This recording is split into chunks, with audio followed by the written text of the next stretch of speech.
Hello friends, ఈరోజు శామగడ్డ పులుసు చేస్తున్నాను.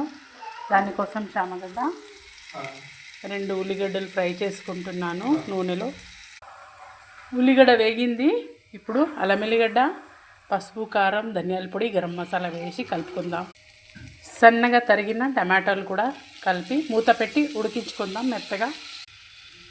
టమాటో వేగినాయి. ఇప్పుడు ఉడికించుకున్న శామగడ్డ ఇష్టమైనంత షేప్లో మీ ఇష్టం వచ్చినట్టు కట్ చేసుకొని కలుపుకోండి.